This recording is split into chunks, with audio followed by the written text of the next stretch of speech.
Hi, good afternoon, ladies and gentlemen. Thank you for your time. Okay, my name is Azwan. First of all, I would like to thank everybody for your time. All right. But before we start, let me put some disclaimer first. All right. Today's session is strictly for education purposes. We have invited a distinguished speaker to share his view on the macroeconomic environment to globally, and his view and our view cannot be considered as buy or sell signal. Basically, this is our personal view and cannot be linked to Webull. So everything shared on the screen is proprietary property, cannot be distributed outside this session. So anything that's said in this session cannot be considered as investment advice. Also, please be aware that investment are generally risky. So kindly do due diligence and make a well-informed decision on your investment strategy, especially on futures trading, because probably today we are going to focus more on futures trading, on CME futures contract. Futures trading is basically a high leverage contract, asset high leverage mode of trading. So make a well-informed decision. Okay, put a stop loss if you are to trade. Put a stop loss. Make a well-informed strategy, and hopefully we are all can manage all our risks. Right? Okay. So let's start. All right. Before we start, let me introduce to our distinguished speaker, Mr. David Low, a well-known trader, a prop trader in Malaysia. All right. I'm Mr. David. How are you? Very good, Azwan. All right. Happy, honored to be here, Thank sharing you. ideas tonight. Thank you so much. All right. Mr. David, before we start your session, I'll share a little bit about Webull. Is that okay for you? Perfect, perfect. All right, thank you so much. So basically, Webull, our objective and um, we are offering a service, all right? We are offering a solution for traders all around the world, and especially in Malaysia. Okay, we are basically a fintech brokerage firm, and we are global digital investment platform with presence in 14 markets all around the world.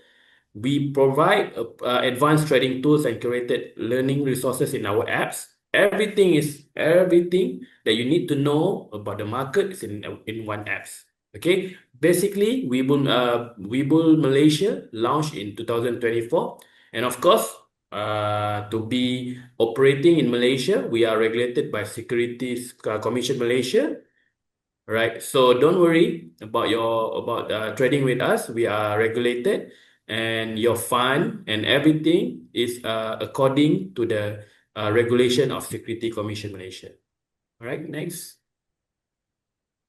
Okay. Let's just talk about the added value that we bring into the markets, right? So basically, about Weibo, we are one of our added value is we provide low fees for all our clients, right?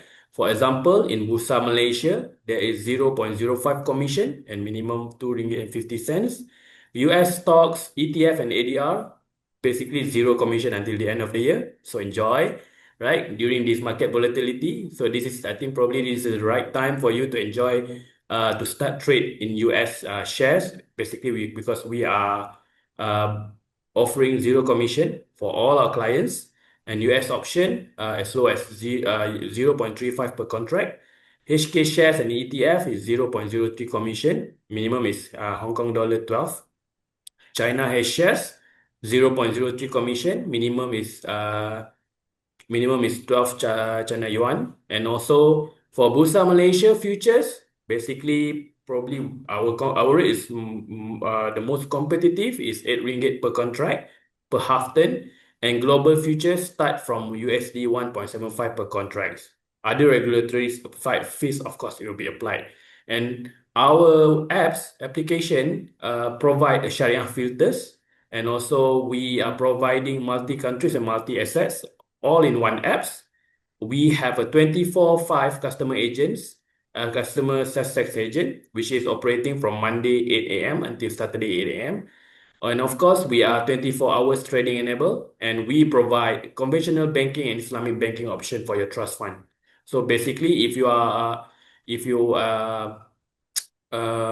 if you want your trust account to be in Sharia compliance, we are offering trust account in as Islamic banking as your trust account. Okay, next. Okay, let's talk about futures product. Okay, so basically, we all know BMD products, crude palm oil, and food FKLI. Okay, but let's talk about a CME product that we are offering. First of all, we have metal, consists of gold, silver, copper, micro gold, and micro silver, which is we are offering micro contract because the margin is much more lower and is basically easier for retail traders, for new traders or active traders to enter the market. And also for energy, globe energy, we have crude oil, E-mini crude oil, micro crude oil, Henry Hub natural gas, and micro Henry Hub natural gas. On equity index, of course, I think probably the most popular one, we have mini Dow, micro mini Dow. Most of the indices are we are offering most of the indices that are available in the market right now. Okay, so basically, the our focus basically today is on the metal, energy, and equities. All right, because we wanted to know what is the effects of basically the whole shenanigans around the world that affects to equity index, energy, and metals. So we are offering everything. Probably this is the right opportunity for all our traders, for our clients to feel the heat by entering by probably start with micro products from micro E-mini Nasdaq, micro E-mini Russell, and micro E-mini S&P, right? And of course, we have agriculture product, which is corn, soybean meal, which usually been used as intercommodity spread with FCPO. All right. Okay, next slide, please. And of course, as we all know, I think probably the whole industry know that Webull have launched Bursa Malaysia derivative futures at 40% margin. Okay, so basically, to trade with Webull, you don't need a full amount of the full amount of the margin requirement. You only need 40% margin, which is start from 9:30 p.m. tonight up until 5:30 the next day. All right. But basically, I would like to remind everyone this is an intraday margin. So, what we call intraday margin, the contract must be closed before end of uh before end of the day. All right, before the market close. Basically, is the reason why is to protect from any market gap during market opening. All right, like we had, I think probably for last few weeks, the 300 gap up on the FCPO. Yep. All right. Okay. Just some little teaser. All right. Probably in the mid-April we will launch another products. We will launch a 40% margin for all CME contracts except for crypto and agriculture. All right. So you guys micro is we provide you with a lower margin. Micro contract will provide you a lower margin requirement entry point. With Webull 40% intraday margin, the margin requirement will be much more lower. So this is a good opportunity. See, this is a good time for because all the volatility. This is a good time for you guys, okay, for all the traders, ladies and gentlemen, to start trading. All right, to feel the heat on the market, to really feel what happened when someone prominent, I mean not prominent, someone prominent from the United States, for all the leaders from the United States and Iran, for example, when they when they came out with something, when they speak, what is the effect on the market? I think probably Mr. David will will elaborate much more later. All right, Mr. David, I Absolutely. really can't wait to hear your opinion on this, Mr. David. All right. Mm. Okay. Next. Next. Okay. So we have ended our first quarter. All right. We have a lot of promotion provided to you guys, which is free NVIDIA shares and everything. But as we come into the new quarter, the second quarter, we are offering a new kind of promotion for all our new clients. All right. So first of all, you can deposit minimum 5,000 for new clients, deposit minimum 5,000 ringgit, maintain for 60 days, and you will be rewarded RM300 in trading vouchers, which is the trading vouchers you need to claim, and you can use this to buy shares and stocks, right? And then you need to redeem this, all right? Also, actually, it's a good opportunity, all right, for you to use the trading vouchers to enter the markets, right, to understand, to really like, if you are entry level, if you wanted to start, this is a good opportunity for you, as we are giving you, if as we are giving trading vouchers for you to start trading instead of you are using your own capitals and everything. All right, and then the next one is refer rewards. So you refer friends and family. When the invitee deposit minimum 5,000 ringgit, you will be rewarded in 100 ringgit in trading vouchers, which you can use to trade as well. Okay. So these are the two promotions that we have for the second quarter of 2026. Don't wait. Open an account with us as soon as possible. Don't wait until the end of quarter, right? If you because at the time probably there will be you might lose the chance, right, to get all the promotion, all the promos, all the welcome reward campaign that we are offering. Okay, next slide. Okay, ladies and gentlemen. So basically, we would like to invite all of you guys to follow us on social media. All right, you can see there with the Instagram logo. Okay, you can scan and you can start to follow us for any updates, because we will have a lot of webinars and announcement on seminars and announcement of trading campaign and promotion, especially our session with Mr. David. I think probably we will gonna have so much more later on throughout the whole year. So don't miss out. Follow us on Instagram for all updates. And of course, ladies and gentlemen, if you I would like to invite all of you guys to open an account and start trading with us, because in Webull we believe in provide convenience to all our clients. We believe to provide an added value to all our clients, all right? Because we are fintech and everything is at the tips of your fingers. Everything is in our apps. You can trade US, you can trade Malaysia, you can trade China, you can trade Hong Kong, and of course you can trade options. All right. With all the volatility here, you want to manage your risk. Okay. This is the time for you to learn options. And of course, most of all, you can actually go into futures market with lower entry point, okay, lower margin requirement at 40% intraday margin. Ladies and gentlemen, I'll give you around 30 seconds to scan the QR, and my colleague, I think probably Mr. Gautam, can you share us the link, the account opening link in the chat box? So there is Mr. Gautam behind the screen, right? Mhm. Basically one of our marketing team.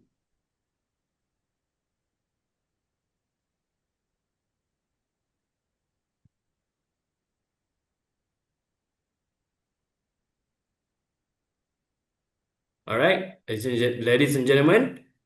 Okay, next slide, please. So we have shared the link in the chat box. Kindly click on the link and then you can start to open an account, to register and start open an account. Just open an account first. It's free of charge, of course. You only need to download the apps and you can start to use our demo, our options, demo and everything. Basically, we have two trading apps. We have desktop apps and we have mobile apps. For desktop apps, the only we can for now currently we are only offering trade in US shares. Okay. And for mobile apps, you can actually trade everything. You can actually trade the one that I mentioned earlier, and of course much more effort because we have a from time to time we will have a new promotion, and of course money market funds and everything. You guys can actually uh you guys can actually enjoy all everything, all the benefits in one apps. Okay, next slide, please. Okay, and of course, we have a new webinar, another webinar on 15th of April with Macquarie, right? We can actually learn on structured warrants.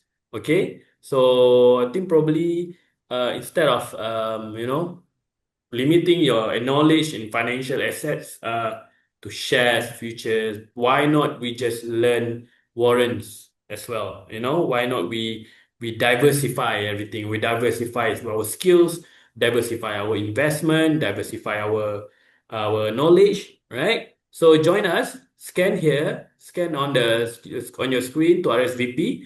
We will meet again on the 15th of April at 8 p.m. All right, with Mr. Agilan Mutusami. Okay, next. Okay, without further ado, I think probably it's time for me to give the floor to our respected speaker, Mr. David. Are you ready, Mr. David? Yes, All Azwan, looking right. forward. Can't wait for this. Okay, the floor is yours. Okay, thank you, Azwan, and Welcome. welcome everyone. Good evening, and it's honor to be working with Webull and CME on this evening's sharing of the markets. While we talk about that, I'm going to share my screen. Okay, okay.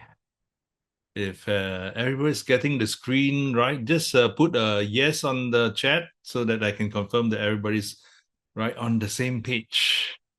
Right, it's okay. Thank you so much, everyone, for that reply. So we're good to go, and we have a very, very interesting session because the market has been so interesting in the last 4 weeks. Okay, since the big man from the U.S., Mr. Trump, has done some great volatility to the market. We'll talk about that. A lot of interesting thing. But do remember, okay, if you have any questions, feel free to put in a chat box. I'll take all your questions at the end of the session. Unless your question is so urgent, you can put up and then Aswan can pick it up and then we can take it in the middle. Otherwise, we'll get all your questions answered at the end of the session. Right. So tonight we will of course be talking about the trading futures contracts, but specifically we will talk about the three hottest markets currently. Right. Of course, one of the hottest markets is oil. You hear it every day on the news, right? If you watch CNN or you watch any of those global TV programs, because they are reporting all the time on this very, very big event happening between the U.S., Israel, and Iran, which is the war in the Middle East. Okay, and that is a very, very big event that will impact not only the Middle East or the U.S. It will have a very, very big global impact. All right. Already, I think if you've seen in the news, talking about the shortages of fuel in some of the ASEAN countries. Even the fuel price in Malaysia is already going up. So you have a lot of impact, and I think it is very important to understand why and see where are the risks, and also, okay, interestingly, where are the opportunities to make money. Okay, so I'll cover that. Let me go into the slides. Okay, just a quick introduction to myself for those a bit new who don't know me. I'm a full-time trader. I manage this consultancy called Xmodus Trading Group, which is a training and market consultancy firm. We provide the financial market education and services to both individuals and also corporate clients. Okay. Having been in the business for the last 30 years, okay, very long time already, mainly in the Malaysian listed derivatives industry. I spent some time in equity markets as well.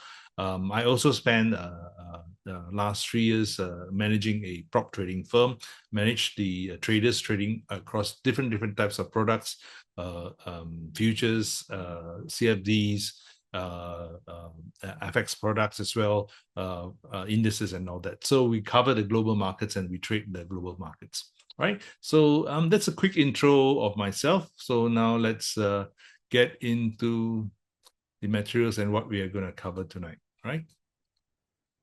Okay, this disclaimer has been already given by Azwan, so I won't go into it. Basically, do talk to your licensed futures brokers like Azwan, who will be able to guide you through the products that we talk about. And if you want to do anything about some of the ideas that you get this evening, do talk to the licensed futures brokers in Webull, and they'll be definitely very happy to help you out. Right? Okay, so this is what we'll cover this evening, right?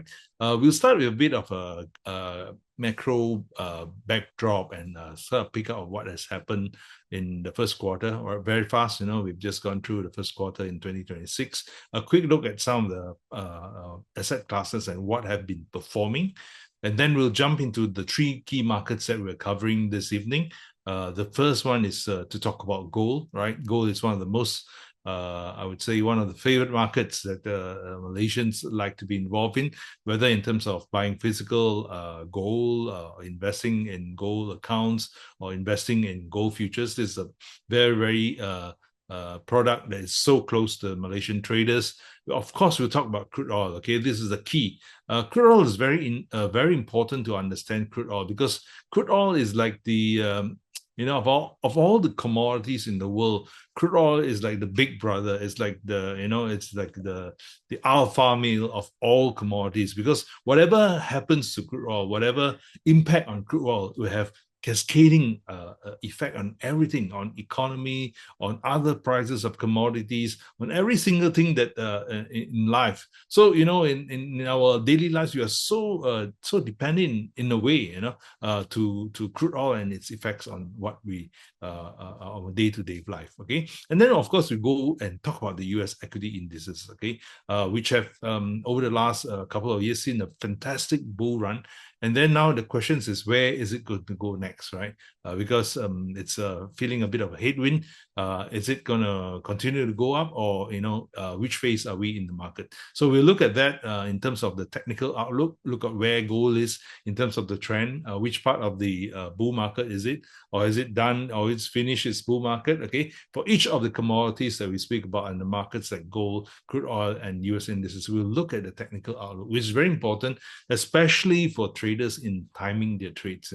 There are certain times in the market that you really want to participate because it's very trendy and the movements are very smooth. Okay, and there's sometimes that there are markets that are a bit more difficult to trade because it's in a certain phase of consolidation, right? So we really jump into it and look at the details of that in section 5. And of course, after knowing all these ideas and all these things that we could do, we talk about some of the products which actually Azwan have shown you just now in the list. We'll just have a little bit more detail to look at what are the products that we're covering tonight. Right, so let's jump into it. Okay, the first section, we talk about global markets year to date. Okay, so this is a chart of a performance of the various asset classes, right? And if you asset classes year to date, right? So this is the percentage that you see, plus 186, 186%. It's heating oil, right? Basically, what is heating oil? Okay, the heating oil is in basically it's diesel. Right, so you can see in the top 5 best gainers for this first quarter of 2026 are all energy sector, and this, of course, energy sector is because and ignited because of the Middle East war, right? So the whole focus, the whole thing about the war in Iran, okay, it's about energy, right? That's the most important impact, right? But also, as you go down the list, you see, of course, you have heating oil, crude oil, WTI. WTI is the US oil, okay? Crude oil is the sea oil in from the sea, okay? Gasoline. Okay, VIX is volatility. Volatility has gone up as well, and natural gas. So you can see all this energy, right? And then just coming down, you see that soybean oil, canola, wheat, oats. Okay, so agricultural commodities are gaining in terms of prices as well. Prices are going up as well, and this is actually very related to the price of crude oil, because as we said, crude oil is like the alpha male of all commodities, right? So it's the big guy, the gorilla, the silverback gorilla, right? In terms of commodities. So whatever happens to this price, it will affect all the commodities. Especially also agricultural commodities, right? Because agricultural commodities has a different effect as well, because the Middle East war, okay, and the inability of ships to pass through the Straits of Hormuz has basically cut off 30% to 50% of the world fertilizer what do you call that supply, right? So this has very big impact on in terms of agricultural products. Okay, so agriculture is basically this is a trend that I've spoken last couple of years. Okay, the commodity trend. Okay, and to look out for commodities, and this is probably the start of the trend. It can be a very, very strong trend. So look out for commodities as well. Although tonight we will not be covering the agricultural commodities, right? So, of course, gold. Okay, gold is very interesting because a lot of people expected the Middle East war to make gold make new highs. Okay, so incidentally, it really didn't. Okay, so we'll venture into it and talk why gold is not going up when the war is on, right? In geopolitical tensions, gold should go up. Okay, but there's some dynamics that we will venture into and tell you why. Currently, gold has not gone up, even though the Middle East war has been escalating, right? So the stock markets haven't been doing really well, of course, globally because of all the uncertainties on the war, right? You could see things like the S&P, Nasdaq, and all the indices right on the negative zone. Okay, so this is a snapshot of the current situation year to date in regards to all the global asset classes. Okay, let's move on. Okay, and who has been causing all these interesting developments? Of course, you have the gentleman there on the right side.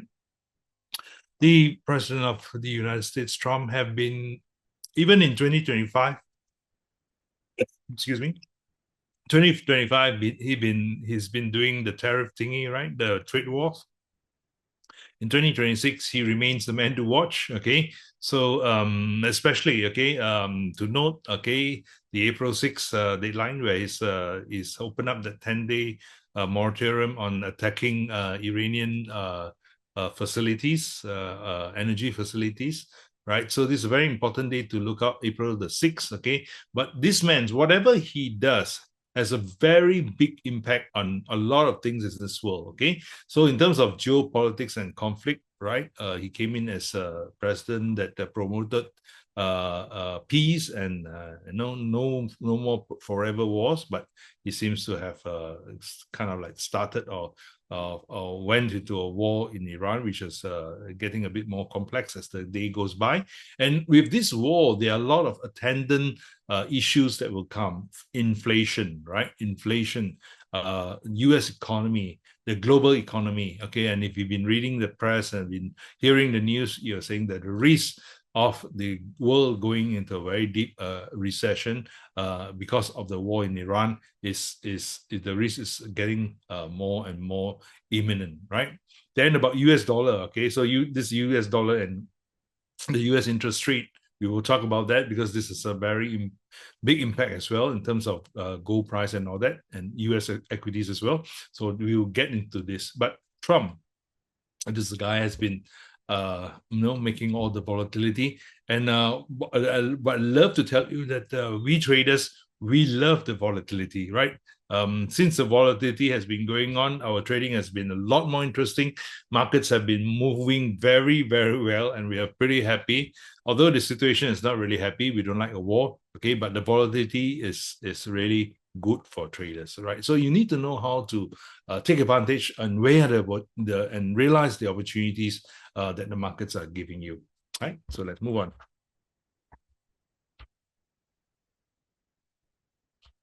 Okay, so let's jump into talk about gold. Let's talk about its key market drivers. Let's understand a bit about the gold markets and what are the things that drives it, and what is the outlook going forward? Okay, what do we see in gold and the prices? Right. So in looking at gold, 2025 was a fantastic year. And okay, it's a fantastic year actually for all precious metals. Okay, so things like silver. Okay, in fact, silver, if you look at the scale right over here, in 2025 it was up 230%. Right, gold was only up 85% plus. Right. And platinum was up 184, right? And palladium was up 113. Okay, whilst the S&P did pretty well as well. It did about 17.5% for the year, which is really pretty good for a index. Okay, so the return for gold was 80%. It's one of the strongest gains since the late 1970s. Right, so gold was pretty good. In fact, it went into January. It was making new highs. Okay, but what has it come to be now? Okay, we will have a look at that. All right. So is gold still a buy? All right. So gold's historic price journey, we have a look at it in terms of in the 2024, right? 24, gold was only trading around the 2006 to 2007 level, right? Just on the left side of this slide, right? And it started to move. Okay, started to break out the 2008 in February of 2025. Okay, but even then, gold, okay, from the 1,000 plus US dollars per ounce, have been on a multi-year uptrend. Okay, a bit slower, but it's on a multi-year uptrend, right? And in the first quarter of 2025, gold really surged. Okay, and why? Because the president was this is Trump 2.0. When he came to the office, he started the tariff and the trade war. Okay, and all these fears about the tariff and the dollar weakness really pushed up gold. Okay, and gold in the first quarter, okay, actually went up above the 3,000 level, right? So Q2 starts to break the 3,000 and 3,005. Okay, and what we saw as well in terms of the central bank. Okay, central bank has been buying gold as well and participating in buying gold. Okay, and it's not only in 2025, in 2023, 2024. In fact, central banks actually loaded up a lot on gold. Right. So which are the central banks who have been buying? Okay, interestingly, central banks like in China, central banks like in Poland, India, all these have been buying gold. Okay, and also ETFs, which is the investment funds for gold, has also seen a lot of inflows in the second and third quarter of 2025. Okay, and in October of 2025, gold smashed through the 4,000 level. Okay, you see this huge surge right over here, came back down again, and then in January of 2029, of course, made the all-time high. The COMEX all-time high on the active month was 5,626 per ounce. Okay, and this was of course driven by the rising tension. Okay, at the time the US have not really moved into Iran. Okay, but by then, okay, in January when they first build up, the trend was going up, and when they actually started the war in Iran, okay, the gold price actually went up to 5,626. Okay, so with that, suddenly after reaching the high at 5,626, right, we had this huge sell down. Okay, and this sell down wasn't only in gold; it happened in silver and all the precious metals. And you saw this huge volatility come down. And at the end of January, actually, last trading day of January, this has a huge drawdown from the high. Okay, in fact, the 2 days, 3 days that it fell almost 1,200 US dollars in terms of gold. Okay, so we'll talk about what happened. Why? I mean, if all the tensions just started, the gold had to plunge. Right. So let's move in and understand, because by understanding how all this movement, you will understand which are the factors will play into the future. Right. So what's happened in the January 29th surge, okay, where gold hit the all-time high? Basically, of course, geopolitics, okay, the US-Israeli military action in against Iran, okay, this escalating signals, okay, even before they actually shot the first missile, okay, the escalating talk about, threats and all that already built up that whole geopolitical tension, okay, and the flashpoint, of course, started a war on January 28th, okay. Why? Why? Because gold is always thought as the safe haven, right? So when things are very unsure in the world, people will go in and buy gold. Okay, this just as that's what normally people would do in terms of safe haven. Okay, risk off because they don't want to look at risky stuff, right? So safe haven demand, and of course, U.S. dollar at the time was near multi-year lows, right? So ringgit was doing so well against the US dollar as well, right? And this actually made gold cheaper in terms of other currencies, right?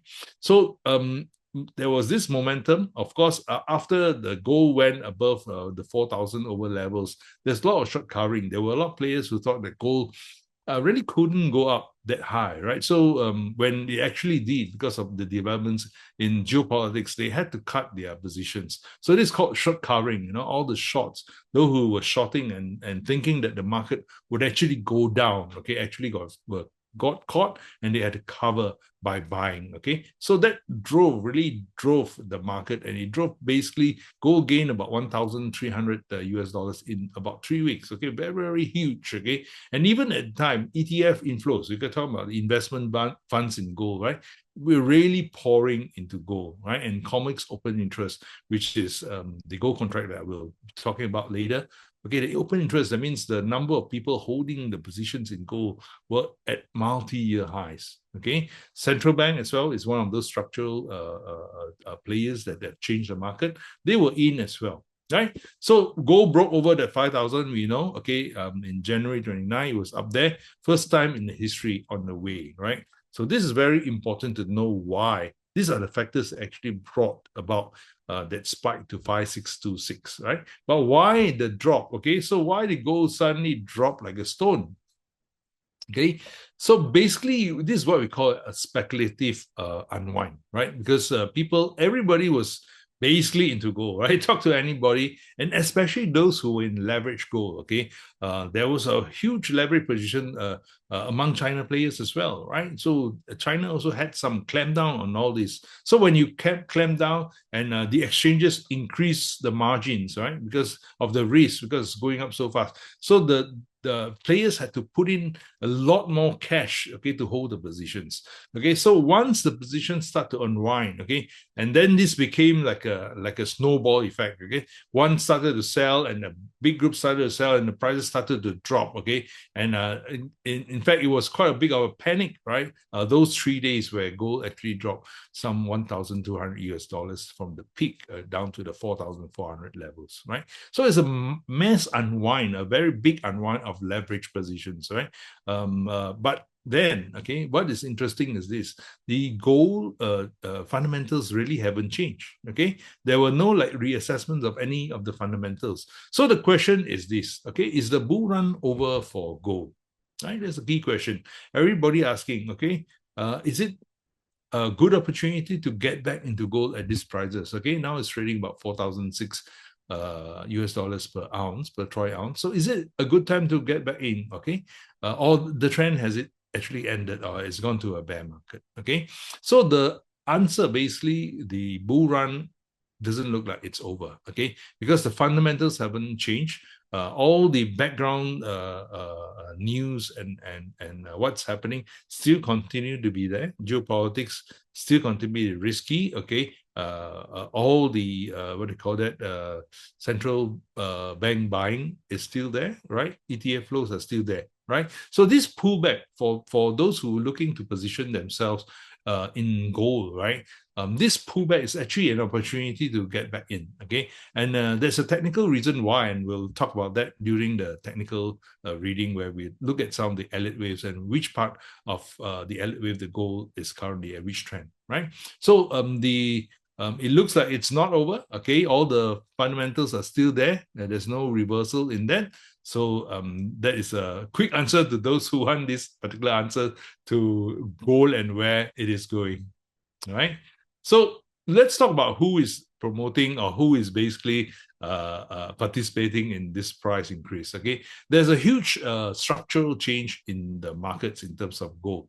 Right, central banks, if you talk about somewhere in 5 years, 6 years, or 10 years ago, they were not very big participants of gold. In fact, they sold a lot of their gold as well in the market. Right, but over the last couple of years, and especially over the last 3 years, okay, central bank has been the main pillar in driving gold's long-term, what we call a repricing.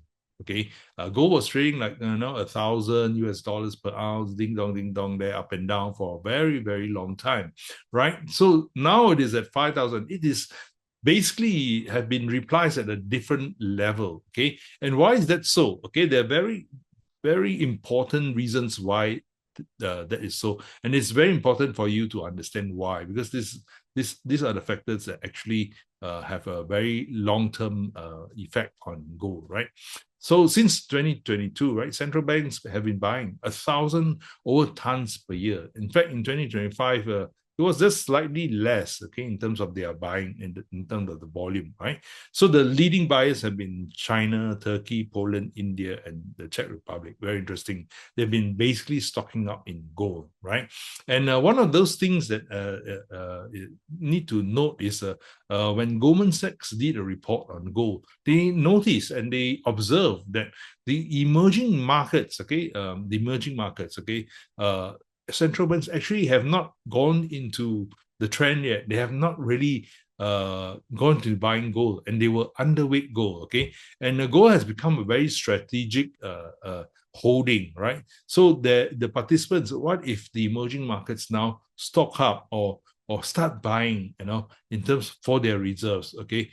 So this is one thing that is a factor in holding up prices or having basically a support for gold prices, because now the central bank or CB are big participants in this market, right? So this is a graph from the World Gold Council. Okay, you could see the central bank buying on this chart. Okay, over since January of 2022.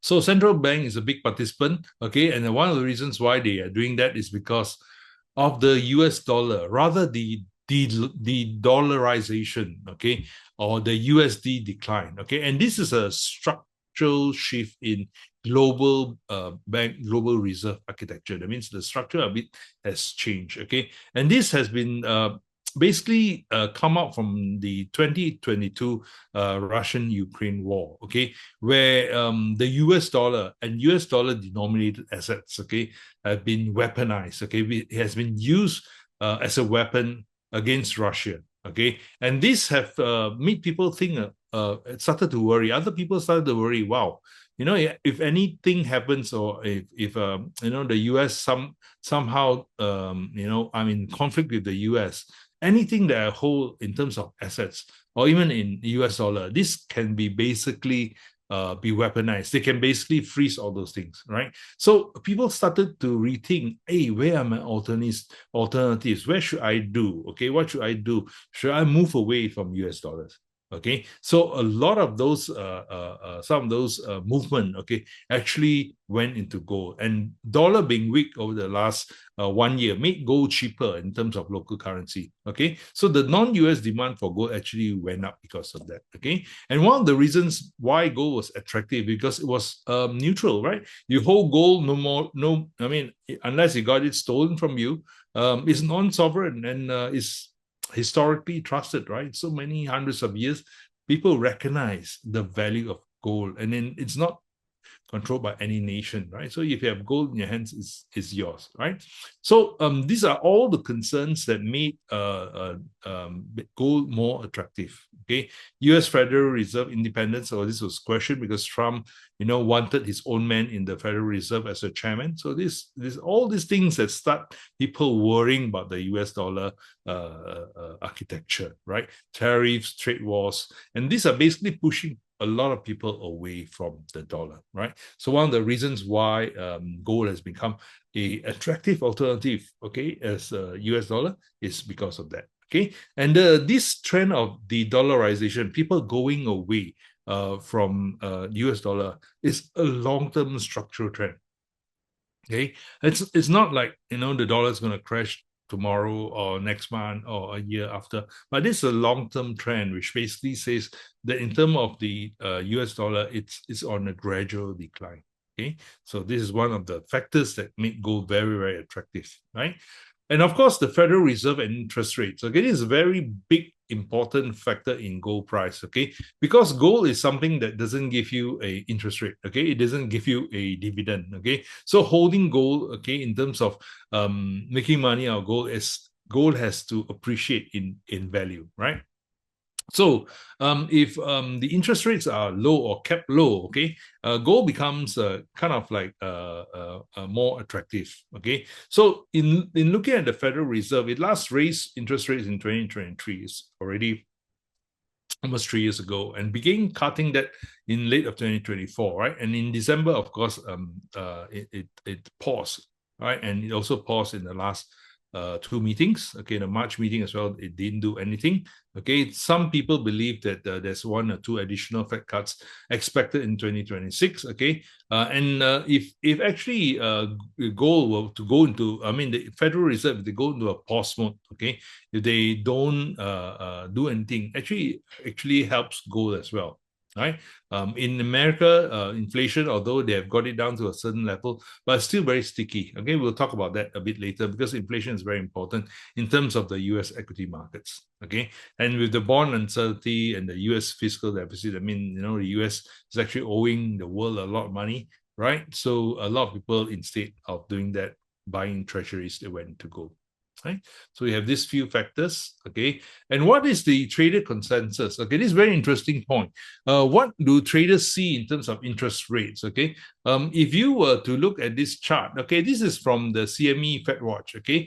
If you go to CME Fed Watch and type in, you will get to this page where they talk of the probability of raising rates in the Federal Reserve meetings. Okay, so the dates you see on the left column, okay, these are the dates for the subsequent meetings in the year until 2027, right? So you have an April meeting, you have a June meeting, you have a July, September meeting. So all these meetings, you can see that there is a high chance, okay, and these are the traders in terms of their trading. It comes up in odds of probabilities here.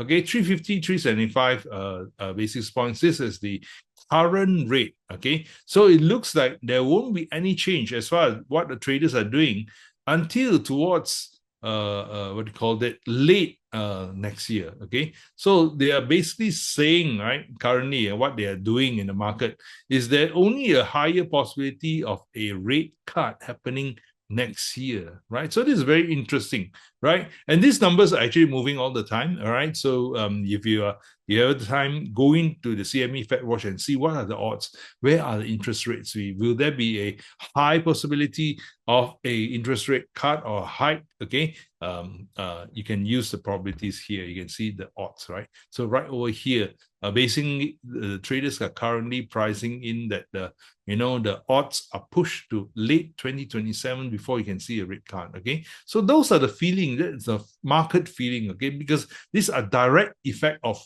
what the traders do in terms of what they trade, and these are the numbers that come out, right?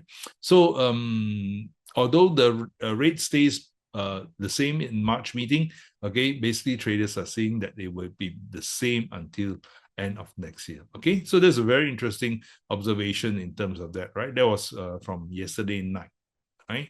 So it may have changed. Okay, you can go in and look at this page, right? So we'll talk about inflation, tariffs, and currency displacement. This is the big factors affecting gold price. Okay, so gold has two roles. Gold is either a anti-inflation hedge, okay, to protect your purchasing power, or it is a debasement hedge. What does that mean? Protecting against the value of your currency eroding or losing value, right? So this is a very important thing. So if the confidence in any particular currency is not there, okay, they will prefer to hold gold against what we call the fiat currency. right? And because the world has gone, a lot of the large economies have gone to debt. Okay, U.S., Europe, Japan, they have this very increasingly larger risk of what we call debasement. Okay, basically the currency losing its value or eroding its value, right? So even though in the U.S. inflation was slowly declining from the 2022 peak, and 2022 was the highest. Okay, gold continued rising, right? Although inflation was going down because of currency debasement. Okay, people are scared that what they're holding in terms of their cash is actually going to lose value, right? So those are the big what do you call that, drivers of gold. Okay, and the last slide here is one of the most important, of course. It is the who are the guys buying into it. Okay, so just now we saw central bank, right? And a big participant in the other sphere is the ETFs. Okay, the Western capital, basically in the West, they have not been participating in gold funds for a long time. Okay, a very long time. And in 2025, they basically came in, in large record. Okay, and you can see the buying right over here, right?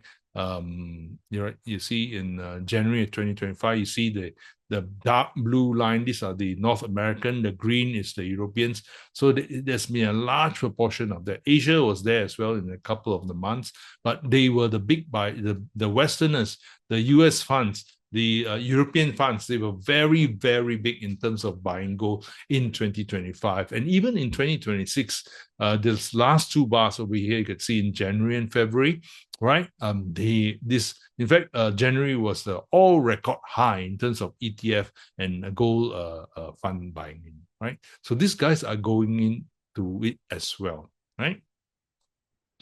And in Asia, who are the favorite? Okay, Asians really love the gold bars and coin. Okay, so you can see in terms of the participation in Asia Pacific. Okay, in 2025, it peaked. Okay, this APAC, basically 67% of the global bar and coin demand in 2025 will be Asia and Pacific, especially China, India, and Japan. Okay, so we traditionally, the Asians love gold, right? That's why I say it's a favorite thing that the Asians love, and Malaysians as well, right? Okay, and this demand in terms of the Asian one is historically with us. It's very sticky. You buy the gold and you don't really sell it. You gotta admit, when Asians buy, okay, for maybe for weddings or whatever, big festivals, or they really actually keep it a lot of times, right? They don't really go out and sell it. Okay, so this is what we call a sticky demand, right? Yeah. So this is something because the economic distress doesn't force liquidation. That's why it's called sticky, right? So these are interesting facts for you, right? And the last and most important is this geopolitical wildcard. Okay, in terms of geopolitics, okay, and Russia, Ukraine, 2022.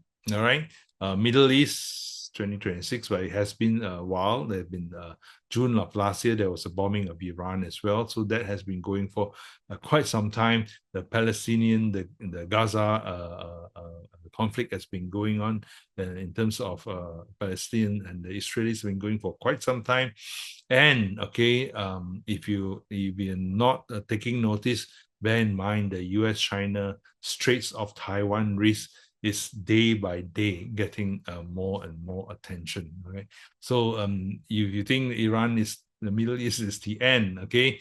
Don't forget that U.S.-China, the Straits of Taiwan is a flashpoint, okay?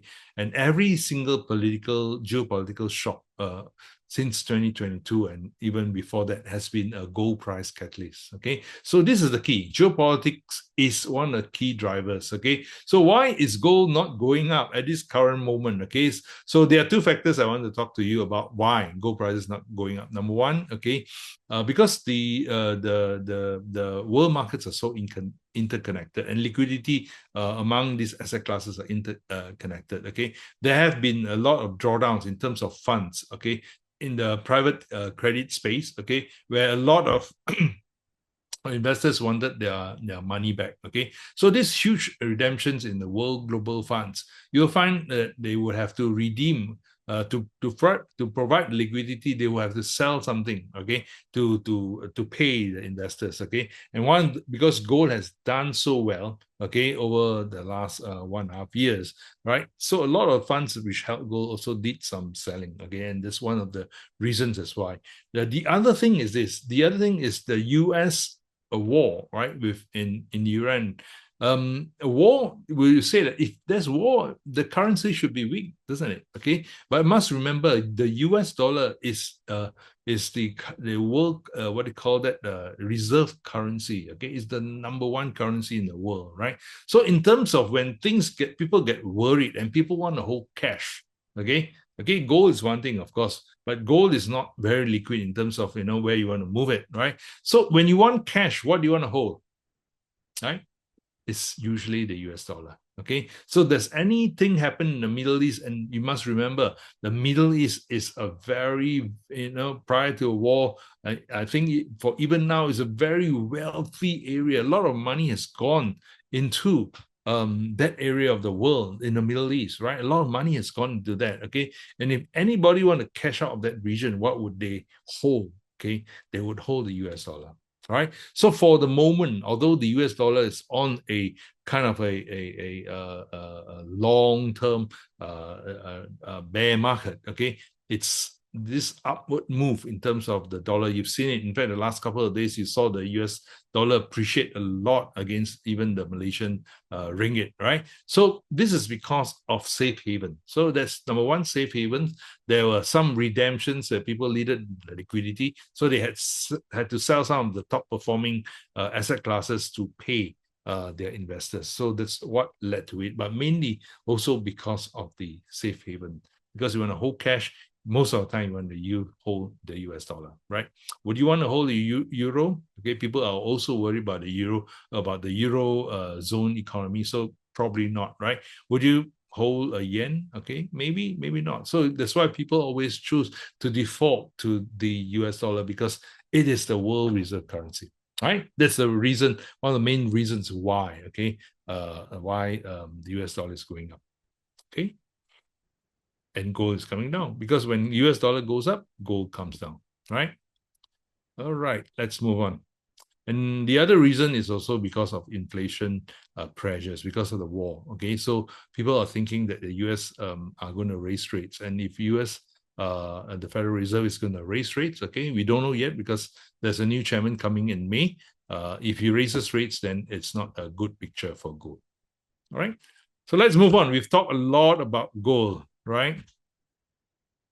So let's talk about this very important topic, crude oil. Okay, let's look at oil. Okay, the oil that we're going to talk about, the crude oil, tonight we are talking about the US oil. Okay, in specific. Okay, so the oil in the offshore oil in it's called Brent. Okay, the European side is called Brent oil, right? The US oil is called WTI. Okay, West Texas WTI, what do you call that, oil. Okay, basically it's US oil. Okay, so let's look at the US crude oil production. This is in the US. Okay, and you look over here. Okay, this is the weekly numbers. Okay, it's currently trading or producing about 13.6 million barrels per day. Okay, this is much. Okay, these are the figures that is, and the all-time high was 13.8 million barrels per day in November of 25. So it's very recent, right? So you're basically seeing the US crude oil production at all-time highs, okay? That's why the US now is a net exporter of oil, right? Which was not the case before 2020. The US was a net importer, okay? That's why the Middle East was so important in terms of oil for the US, okay? But as the US oil production became more and more, and now it's right at its peak, right? It became a next exporter, right? That's why sometimes you hear comments, Trump say that, no, the Middle East doesn't make a difference to us, right? Because we don't really take oil from them, because they are already so much oil that the US is actually exporting, okay? But what, of course, the realization is that he didn't really say is oil is priced in international global pricing, right? Although there's US produced oil, doesn't mean the US produced oil will be cheap in US and the rest of the world will be expensive. No, right? It's just like gold. Gold has an international price. Crude oil has an international price as well, plus and minus the logistics cost, right? So even though you say US crude oil production is a lot, okay, doesn't mean your price will be the cheapest, okay, because the oil is a global pricing to it, okay. So in a way, okay, it's wrong to say that it doesn't affect the US. It does, because even you see the pump price of petrol in the US is already going up in terms of per gallon basis, right? So one thing to notice right over here is US production of oil is at close to its record high, right? Which is 13.86 million barrels a day. And that was in November, right? So the other thing is also watch for key thing is look of the change in the stock. Okay, whatever I'm covering with you is always my thought process when I trade. Okay, so I'm a full-time trader. When I look at all these things, these are the things that I look at. That's why I'm sharing it together with you. These are the things that you need to look at in order to trade oil, right? What is the stocks? Okay, this is the same thing as people who trade palm oil. Okay, look at the stock. What's the inventory? Is the inventory a lot moving up? Okay, if inventory is moving up, that means there's not a lot of demand for oil, or there's a lack of demand for oil. Okay, so currently you can see from January onwards, I can see in February and March, there's actually oil inventory build up. Okay, there's the oil inventory build up, and even the last number reported in March 20th, the inventories actually went up by 6.9 million barrels. Okay, people are expecting an offtake of 0.5 million barrel rise. Okay, only 0.5 million barrel rise, but actually this is the fifth consecutive weekly increase. So actually, oil has been building up in terms of the inventory in the US. Okay, and this is a report by the EIA. Okay, so you want to look for this. So in terms of what's happening in terms of oil, okay? So oil prices, although there is a bit of a stock in the US, okay, the prices are now because of geopolitics and not so much of the supply and demand, right? So in terms of production, you need to look at what we call the crude oil rigs. How many oil rigs are pumping up the oil, okay? And one thing you can interestingly note here, the latest number is 409 crude oil rigs in the US. The numbers are going down. The oil rigs, number of oil rigs are actually going down. And why is the US oil production at all-time high, right? So that's an interesting thing to note, okay? Because these are because of the efficiencies, okay? US oil production, they're able to really squeeze out the production. With only 409 rigs, they're able to produce all-time high US production. So the efficiency is amazing, okay? But the thing you need to note is, as long as the rigs do not continue, if the rigs do not go up in terms of rig count, there is a maximum ceiling to efficiencies, right? Efficiency cannot, continue to go on. You can only squeeze out so much in terms of your production efficiencies, all right? So if the rigs count do not increase or continue to decline, then basically you're saying that US oil production will taper off, right? Although it's hit an all-time high, it will taper off because the rig counts are not coming in.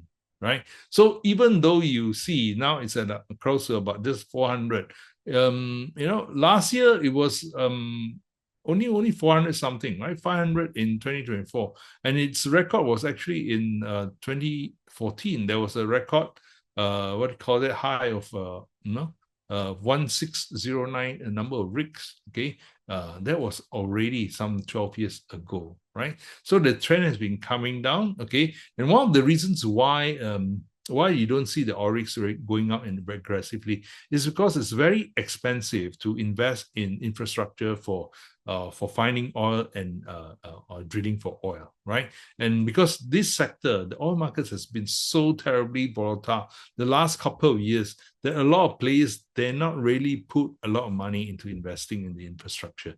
So that's why you see the crude oil rigs have been actually on a decline, right? So there's a bit of background for you in terms of the US oil production. Right. Now, the other big player in the world is, of course, the Middle East, okay? OPEC Plus, which encompasses people like Russia and also the South American producers, right?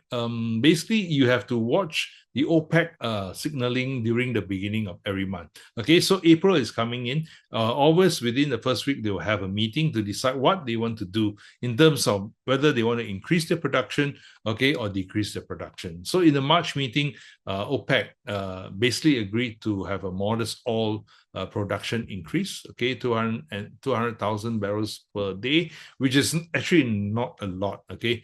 So they're saying that in April we'll start having increase in terms of the number of barrels, okay.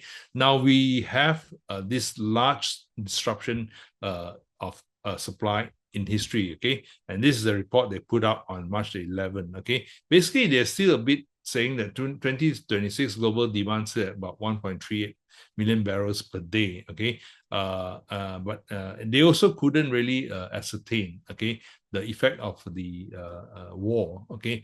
But now, as the war escalates, as things gets to be worse and worse, every single day, right? Infrastructure, oil, energy infrastructure is being destroyed, okay?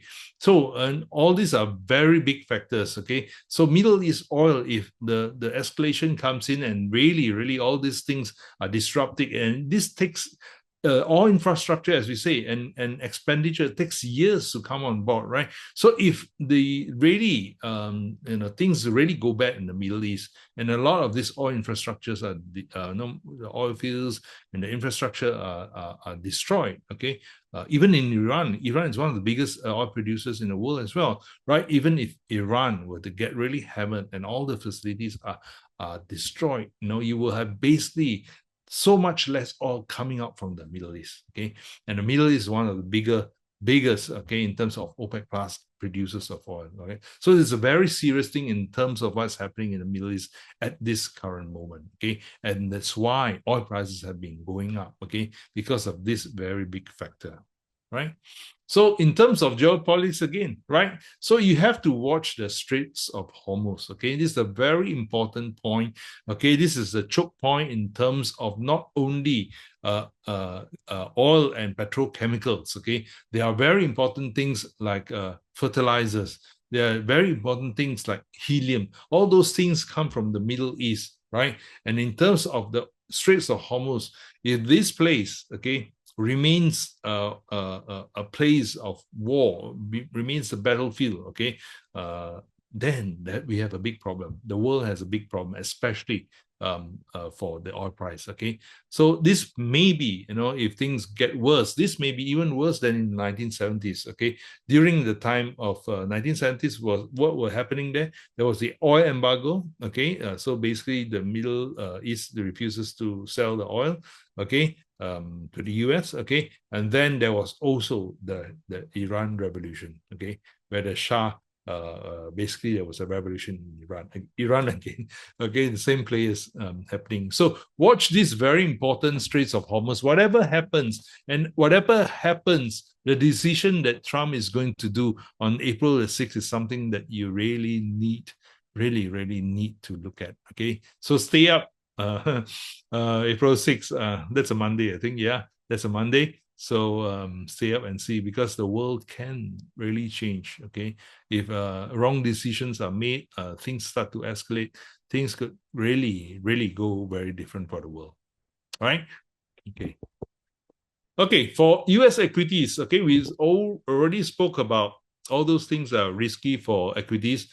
The outlook for the world doesn't look good, okay? So that's definitely going to happen, impact equities, right? But quick look at 2025. 2025 also was a pretty good year for equities, right? So we saw this now up about 18% for the whole year, right? And at that time already, before that, if you were into tech stocks and all that, you were really having a good time for those investing in, especially in US equities. And Malaysian equities were pretty good as well, right, in terms of following the trend, right? So there were three things happening in the US markets that really fed the market rally, despite all the uncertainties, right? You must remember in 2025 there was the tariff, there was the Middle East war as well, if Iran, okay, there was the Ukraine war that's continued to fight with the Russians, right? But still, these three basically overpowered all those geopolitics. Okay, number one is the mega money that AI has been spending in terms of capital. Okay, building the infrastructure for AI. Okay, especially what you call the Max 7, the Magnificent 7. The capex, basically, a lot of the investors were basically look at all these stocks, how much they're spending, okay, with the thinking that whatever is spent will come back in terms of the ROI, okay.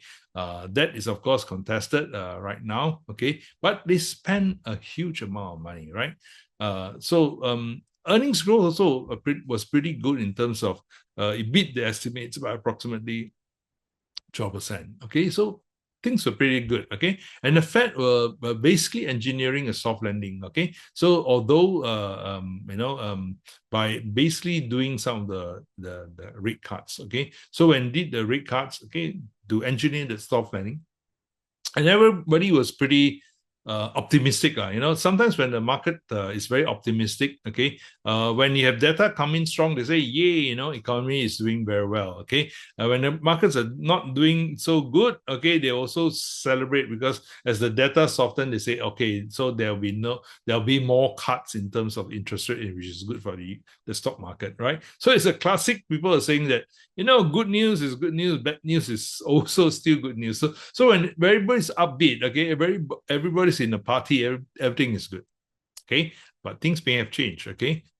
And of course, they have the corporate resilience, okay. Although they have this tariff issue, US companies were able to still maintain their margins, okay, by basically, finding new supply chains, okay, and repricing, okay, repricing their products, okay.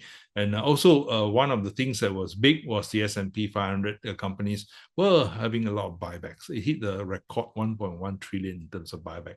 So companies were supporting their own stocks as well. So these were the three things that made 2025 different despite the geopolitics, okay? But the geopolitics in 2026 is way, way different. The underlying fundamentals are very, very different, okay? So first, let's look at the US inflation, because this is something that you need to understand.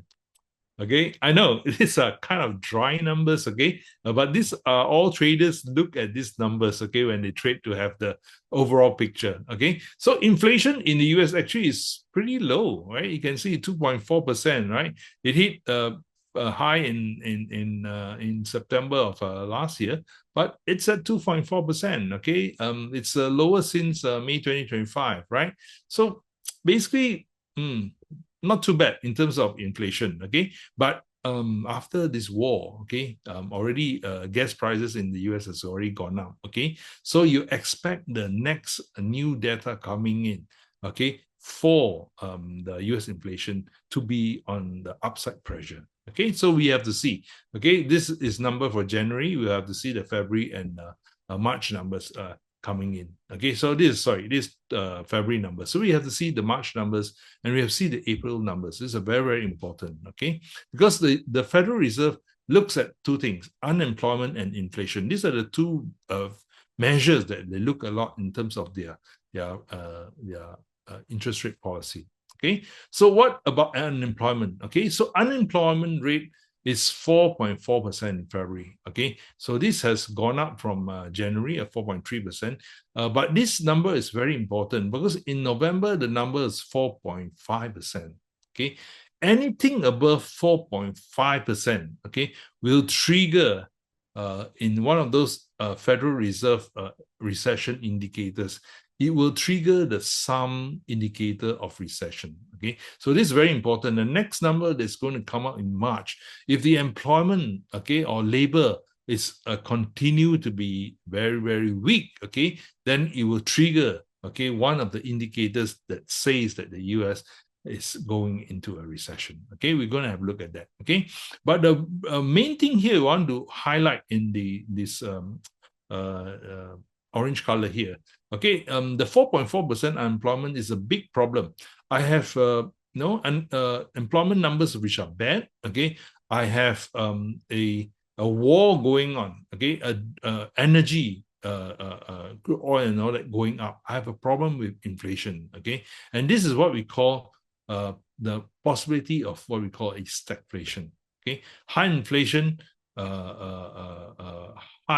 unemployment, okay, and very low growth. This is stagflation, and the Federal Reserve is really quite afraid that this will happen, right? So non-farm payrolls, another of those labor numbers in February, basically U.S. economy lost jobs, not gained jobs, lost jobs, okay? And this was most in the last 4 months, okay? So slowdown in hiring, basically people are not hiring, okay, or there were no job opportunities, basically suggesting that even employers are not very confident of the future growth prospects, okay? So this is a bit worrying in terms of for the Federal Reserve, right? So the other thing that you want to look at is also inflation. Okay, just now we saw US annual inflation. This is the core PC. What is core PC? Personal consumption expenditure. This is a number that the Federal Reserve actually look at when they make decisions. This is their favorite measure of inflation. Okay, so the last number that came in January was 3.1%. So it's on its way up. Okay, so this is going to have a dilemma. You have rising inflation, okay, and you have very bad-looking unemployment numbers or employment numbers. Okay, so this will cause a dilemma because if the economy is not good, they can cut interest rate to try to stimulate it, right? But if inflation is high, and if they want to control inflation, they have to raise rates. So this is what we call a dilemma, right? So that's why they saw just now the vote on the CME Fed Watch, the possibility or the probability of a cut in rate, okay, based on the traders is throughout the far out in 2027, okay.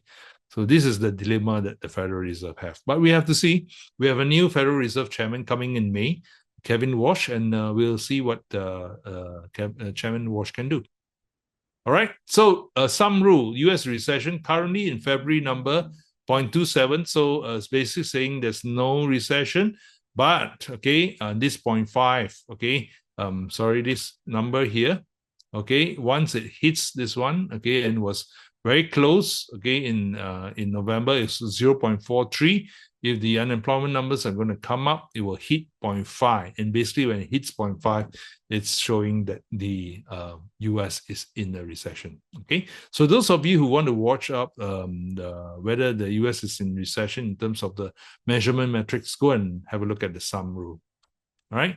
This is another indicator of recession. It's called the Richmond Fed SOS. Okay, currently is 0.038. So there's basically at this moment no indication of a recession happening yet in the US. Okay, but we'll still need to look at unemployment. But a very important number is unemployment rate. Okay, that is the key factor in this metric. All right, so we've spoken of all the fundamental and key drivers for the three markets. Okay, this is really heavy. Thank you for being able to stay until now because, but this is very important. Okay, because tonight we're covering three markets. That's why it's taking a bit longer. Okay, but good that you're staying with us. All right. Let's now look at the technical. Okay, so technical is very interesting. Technical. Why I use technical together with fundamentals is the fundamentals and the key drivers provide you with the big picture, right? The helicopter view, right? And for traders, we like to look at technicals because technicals give you timing signals. Okay, they tell you, where's the optimal time to get into the market. There are some times in a market that is a bit more difficult to trade. There are some times in the phases of markets that it's easier. You go in with the trend, and the trend basically brings you along. Okay, so those are the things that actually you can read it from this theory called the Elliott-Wave theory, and I will going to apply the Elliott-Wave theory to our readings this evening. Okay, I will explain a bit about Elliott-Wave theory as we go on. Okay, so let's look at gold. Right, so this is a weekly chart of gold, right? Currently, you see after hitting a top here, this is the 5626 top happened on January the 29th of this year, okay? And I've marked there tree, okay? This is what we call wave tree, okay? And in terms of a bull market, okay, according to R.N. Elliott, okay, the guy that observed and founded this theory of the Elliott wave, right? Basically, in any bull market, okay, there are 5 waves. Okay, so there's wave 1. Okay, I show you, then you will be able to understand a bit better. There's wave 1 right over here, which is the initiating wave. Okay, this is the after it's fallen for a while, or after the market has gone quiet for a while, they have this up wave. Okay, and this wave 1 is a wave that people don't really believe. They don't believe the trend has started. Okay, so that's why there's a sell down to wave 2. Okay, and then after that, there's still market momentum, and once it breaks through the wave 1 high, okay, then the wave gets very aggressive. Okay, there's a huge volume and this huge buying, and we define this as wave 3. Okay, and usually wave 3 is the largest, biggest magnitude in terms of the rise in price. This is wave 3. So you see from wave 2 here, wave 2 came in somewhere in July of 2023, and it was such a long wave for 3 years. Okay, almost like 3 years. It reached a top of 5626. Okay, and what is the current phase now? Okay, the current phase now is what we define as a wave 4. A wave 4 is a corrective wave. So wave 2 is a corrective wave. Wave 4 is a corrective wave. And after wave 4, there is the last leg of the bull market, which is called wave 5. Okay, sorry, I wrongly labeled this. Actually, I should label it 5. Okay, apologies for that. Okay, this I labeled yesterday, but it must be late at night. Okay, this is supposed to be 5, right? Okay, I'll edit that. Okay, this is wave 5. So this is what it should be. Let's see what I can notate. All right. So this is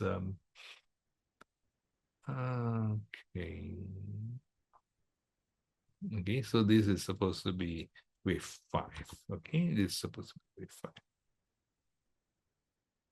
Okay, so this is wave 5. Right? So after every single move, the wave 5, what's the rule of wave 5? Wave 5 will exceed the high of wave 3. Okay, so what are we saying here? We're saying that after gold consolidates, okay, and there is a measured consolidation right here, and it is seen to around the 3950 to the 3550. Okay, we'll make it easier. It's the 4000 to 3006 level, okay, which is this pink box right over here. This is expected to be the landing zone for wave 4. Okay, that means wave 4 will find its base here, right? And what does that mean? That means that if you are looking to reposition yourself into the gold trend for the 5th wave, again, the 5th wave is going to, by the rule of Elliott wave, it's going to exceed the wave 3 high. It's going to exceed 5,626, right? So if you want to find a place to look for potential place to get in the market, the wave 4 box here is a place that you want to look at. Okay, so it's between 3,006 to 4,000. This is the area that you want to look if you want to do a re-entry into a 5th wave. Okay, so look out for that and see what happens. Okay, according to the Elliott wave theory, this is where it has a high probability of landing. Okay, and then you will move up. Okay, you will move up for the 5th wave. Okay, and where is the 5th wave going to be? Okay, a lot of the experts are saying the 5th wave will probably hit above 6,000. Some people are saying 7,000. So we will see.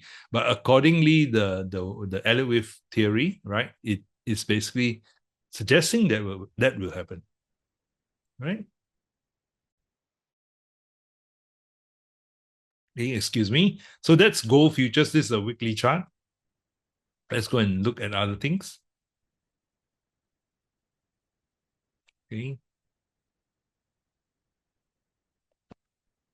Okay, now let's look at the daily chart. Okay, so in terms of the daily chart, okay, so what has happened is that wave 3, inside the wave 3, there was this 5 wave as well. Okay, so just now the bigger weekly chart, the wave 5 that's ended, so it's now in correction. So this ABC correction, okay, likely to land at the 4,000 same levels, 36 to 4,000 level.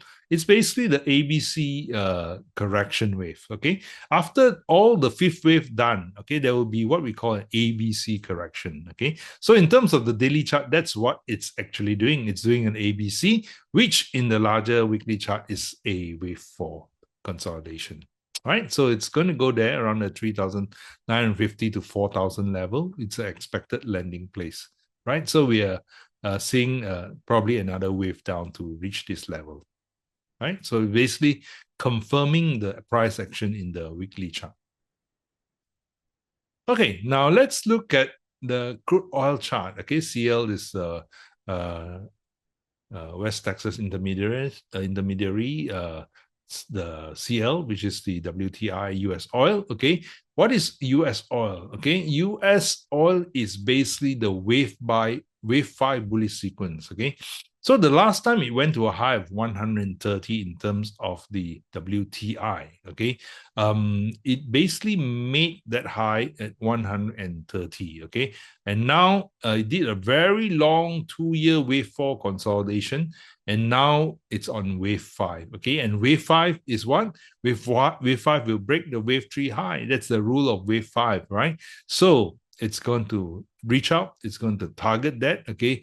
In fact, just a couple of weeks back, right? It actually tried the 120, right? So this is we're going to see new highs for crude oil. Okay. So be prepared for that, okay? Because as we said, if price of oil is going to go to all-time highs, if it's going to stay high, it's not a very good situation for the world economy, right? Because things will be very, very expensive. Initial target for wave 5 is 140 US dollars. That's already above the all-time high. All right.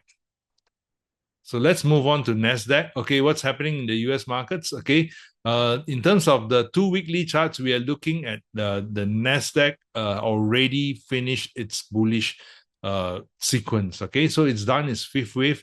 We are actually looking at a possibility of an ABC corrective wave. Okay, so if you look at US indices, they are already ripe for a correction.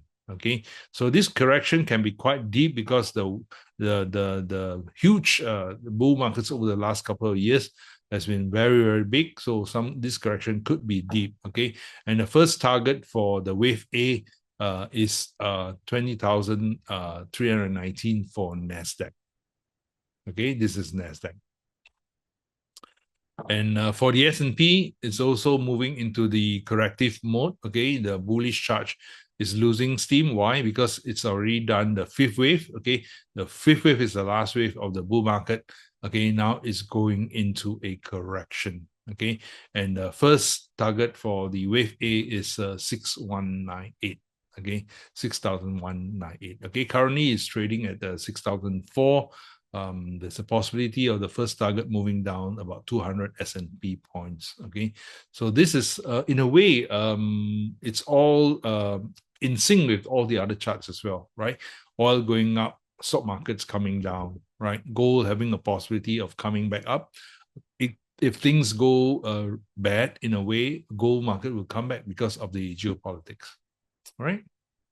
So this is the Goldman Sachs commodity index. It basically measures the whole basket of commodities, and it is now in wave 5 sequence. Okay, this chart, a lot of you who have been following my charts, you have seen these charts for a year or two. Okay, this pink box I've drawn, and it's been on my chart for almost 1.5 years. Okay, let's see when I drew this chart. Okay, yes, I drew this chart somewhere when I first started to draw this chart was in July of 2023, right? So this, I define it as a wave 4 box, and it's basically landed here.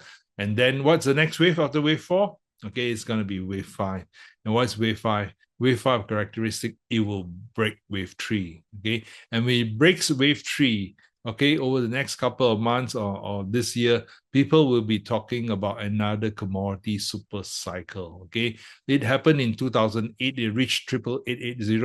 Okay, it is expected this particular wave 5 to be at 935. So it's going to exceed all super bulls of commodities. So commodities is something we really want to look at. Okay, I've been talking about it for so many years. Okay, about people positioning themselves for a commodity breakout. Okay, so the breakout has happened. Okay, in the last 3 or 4 weeks. Okay, and now it's on the way to look at this super bull in commodities. Right. Okay, dollar, for those who want to have a view of the dollar, okay, basically the dollar is in what we call a ABC corrective wave, okay. This wave 5 was a failed wave, okay, because it couldn't break the wave 3, so now it's gone into corrective mode, okay. So although the recent highs, you could see there is this up B wave. B wave is an up wave, so you could see possibly the DXY still go to the 104 level. So basically, you can still see short-term to mid-term strength in the US dollar, but over the long term, it is on a downtrend. Okay, so these are the charts that we have discussed. We can talk a bit of the charts later, but let's just quickly look at some of the products on CME, right? So before we talk about CME products, let's talk about a bit about what are the tools that you have as an investor or trader, right? So if you're just a stock trader, okay, many others are stock traders, nothing wrong with that, right? But you're basically only using one tool, right? And these days, with so many markets having fantastic movements and trends, okay, you're not really making full of use of it if you're just trading in stocks, okay? Stock is one asset. It is great when there's this bull run, okay? But what if stock markets were to go on a downturn, okay? What if the NASDAQ, what if the S&P and global markets go into an ABC correction, right? So it's not going to be very rosy in terms of equity markets. So where do you put your money, right? So in terms of the tools, you need to have a lot of tools in your tool bag, right? In terms of investing or trading. Okay, so sometimes the markets are really great for trading. Okay, so while you position yourself in terms of looking for equities later when it's come to a point where you can buy, right? Just like gold, just now we spoke about that. What are you going to do with that rest of the time while you're waiting, right? So you need to have your instruments and your tools, okay? So in terms of looking at all the tools right here, right on the board here, you have mid-term, long-term investments, equities, bonds. This traditionally, a lot of people are need, okay? Malaysians are big into these equities, bonds, unit trusts, ETFs, and real estate, right? Really big into that. And then you have shorter-term trading instruments, okay? It's called trading instruments, right? Futures, options, CFDs. These are the things that will give you a lot of exposure in things that are very different from the normal traditional markets, right? And hedging instruments as well, if you want to hedge your portfolio, you want to protect your portfolio from risk, you can talk to your Webull representatives how to hedge your portfolio. You can actually buy insurance on the portfolio. So that's another tool, right? If you have a large equity portfolio, right? And what other alternative investments? What are you going to go to, right? Things like art, things like collectibles, hedge funds, precious metals, right? Gold, palladium, platinum, all these things, right? These are tools. Cryptocurrencies as well. No, there's one of alternative investments. Okay, so if you have all these, or you're participating in all these different types of, you have all these tools, then you become very flexible. You become very adept, be able to adapt to the trends and the opportunities that are available, right? Now we are really, talking to you at this particular time. We are standing in the time in history where these opportunities are very difficult to find. Okay, COVID was one thing. Okay, and unfortunately, it's not a very happy incident. Okay, but COVID was a time where we had huge volatility and there were huge opportunities as well, right? So now we've come to a time where we are at a juncture of a very important time, whether the world takes a good turn or not, because some of these decisions made by world leaders are going to point it to a safer place, or perhaps not a safer place. But in terms of trading and investment, there are opportunities here, right? So make sure you have the tools. If you don't have a futures account, right, get right on. You can open a free account with Webull. I think Azwan was talking about that just now, right? So this is talking a bit about your tools, right? So in terms of trading futures, you can trade two sides of the market. That's the beauty of it, right? If trends are moving up, you can buy. Okay. If trends are going down, if you see, the NASDAQ, S&P not really going, you can also make money on the term and on the way down, right? So you can go short. Okay. So these are the advantages in terms of trading futures. You don't necessarily only have to be restricted to a market that only moves one side, right? Okay, and okay, let's have a quick look at run through some of the contracts that we have. Okay, the GC contract, this is the big brother of the gold contract, right? This is a world leading benchmark in terms of gold. Okay, so people will reference in terms of gold prices. They look at the COMEX gold, right? What is COMEX gold doing? Basically, you can gauge the price of gold at this moment by just looking at the COMEX gold price. Okay, so this serves as an alternative. Some people say, okay, I like to buy gold coins. Okay, I like to buy bullion. Okay, perhaps I buy mining stocks or gold ETFs. Okay, but gold futures basically give you a direct participation in the price. This is the most direct way to participate in the price. Okay, and you have one advantage: you can invest in a way or trade in a way that is actually leverage. Okay, so the margins required to hold one contract of gold, okay, is way less than the actual value of gold, right? Probably in the region of 25% of what you really need to buy the actual gold itself. So you have the advantage of leverage. Okay, now if you're not looking at the big gold, this can be quite expensive because this is a very big contract now, right? This is 100 troy ounce, so this is a 500,000 US dollar value to it, right? Because 5,000 times 100 is a 500,000 US dollars contract, right? So in ringgit terms, about 2 million ringgit worth of gold, right? So this may be a very big contract. Some people, in fact, a lot of Malaysians, when they trade the futures contract, they like the micro gold, right? They like this contract called the MGC, the micro gold, okay, which is 1/10 of the gold. Still 10 troy ounces is not small matter, okay? 10 troy ounce, 10 times 5,000 US is still is 50,000 US dollar investment, okay? But then the margins to trade MGC is a way more affordable, right? It's 1/10 of the margin, okay? Check out the margins with Azwan and their buddies, right? And their colleagues, right? So this is very convenient, and this is one of the favorite gold contracts that people are trading, right? Now there's a smaller one, in fact, that's called a 1 ounce gold. Okay, so this is the smallest contract in terms of gold contracts in the CME, right? This is the most affordable. This is a pocket size. Okay, this is 1 troy ounce. Okay, it's still worth now about 4,006 US dollars. Okay, no, not small change. Okay, but this is a very comfortable contract to trade. Okay, it's the smallest size contract. Okay, it's only 1 ounce and it's basically 1/10 the size of the MGC. Okay, so you have a couple of options. Okay, if you are really have a lot of money, you can trade the GC, of course, the super big brother. Or if you are new into it, okay, you can try the 1 ounce gold. Okay, that's your way to directly participate in gold price. Okay, with the one ounce contract. Okay, for WTI, of course, this is the big brother. Okay, US oil, everybody measures the gold price to this, the West Texas Intermediate Oil, WTI, okay, which is a light sweet crude oil. Okay, I don't know whether it's really sweet. Some old miners, old oil, what do you call that?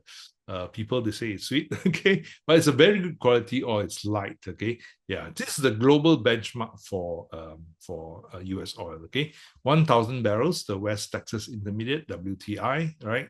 And this is a big contract, 1,000 barrels, right? Yeah, there's another smaller contract that a lot of traders like. This is the 100 barrels contract called the micro. A micro WTI. It's only 1/10 the size, and a lot of traders use this to trade because it's easier. You can trade multiple sizes, right? It's easier to manage your position. And the big one is usually left to the commercial boys inside the oil and gas business. Okay, if you're in the oil business, yeah, that would be a great contract because you trade in very large numbers, right? So this is a great for traders, the micro WTI contract called the MCL. Right. So in terms of the US indices, there's a selection of 4 contracts right over here.